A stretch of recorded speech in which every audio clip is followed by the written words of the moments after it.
Hey everyone, this is Cole with your not walk and talk, maybe the Pop-Tarts preview, the bowl breakdown, Cole's commentary. Look, I don't know what we're gonna call it. Zach Carlson and I flew in from Kansas City yesterday, and you can tell we are in Orlando. There is the equipment truck behind me. We just had a chance to talk to Connor Riley, talk to Hayden Gillum, and of course, talk to freshman phenom Avery Johnson. Along with that, we watched the first part of Kansas State's practice as they prepare for the Pop-Tarts Bowl against NC State. And look, we're gonna be doing one of these videos after every media availability, after every practice. And I gotta say, it was quite the interesting time.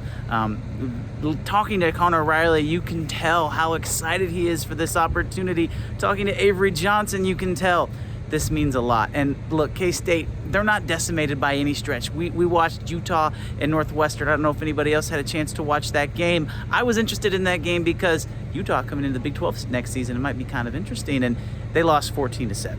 They are decimated with injuries. They are decimated with opt-outs. That's not K-State.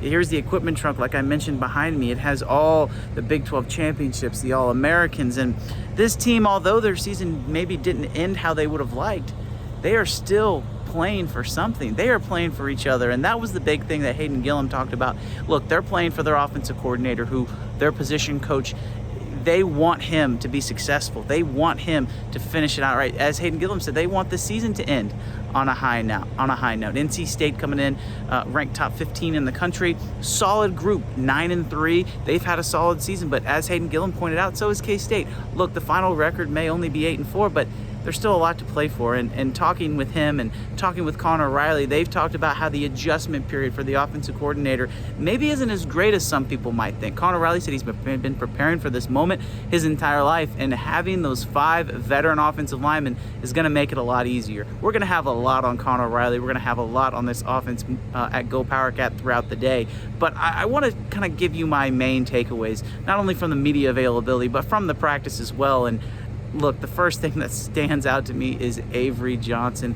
This kid is special. There's a reason why national folks are talking about him as maybe the future of the sport of college football. I'm not ready to go out there and say that he is going to be the next Caleb Williams or anything like that, but I think there's a really good chance Avery Johnson puts on a show down here in Orlando. The ball comes out of his hand differently. He just throws it. He slings it around the park on 7-on-7. Man, he threw a fade route to Jace Brown that it looked like it was straight out of a movie. This kid is legit, and this offense is ready for him. Somebody asked him, Tim Everson, it was just Tim and I, along with Zach Carlson, we're down here for the first media availability, asked him, what is he trying to prove in this game? And he said he wants to prove that he can throw the ball. That should be, that's a sign that NC State, you might want to look out. We know how dynamic Avery Johnson is with his legs. But today at practice, he really showed, at least to the media, that he can throw it. And look, this team, the quarterback room is going to be Avery Johnson, Jacob Knuth, obviously the transfer from Minnesota, Max Marsh, the safety, will be the 3rd-string quarterback in this game. And Garrett Holstad, a walk-on tight end from Colorado, will serve as the emergency 4th-string quarterback. We saw some people change positions. Toby Osunsami worked with the defensive ends. That had been kind of the rumor. It looks like that's going to officially happen. There's so many takeaways from practice today, so many takeaways from media and player availability. But the vibe that I got is that this team is ready. They're ready to showcase their young players. They're ready to showcase who they are as a team and what this program is going to be moving forward. It's going to be a fun week. I know you all are ready. Christmas is right around the corner. Merry Christmas to everyone. Happy holidays.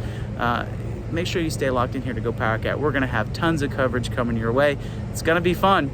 The first of many videos that you'll see my smiling face on the YouTube machine. Good thing I got a haircut. Right? Thanks everybody so much for watching. Be sure to subscribe to our YouTube channel. Still 60% off at GoPowercat. If you haven't gotten any Christmas, if you're looking for a last minute Christmas idea, this would be a great one. Just drop the subscription to GoPowercat, but subscribe to the YouTube channel, leave a comment, leave a like. That is free. We'll have plenty of coverage coming your way. For now, I'm Cole. Thanks everybody for watching, and we'll talk to you next time from down here in Orlando.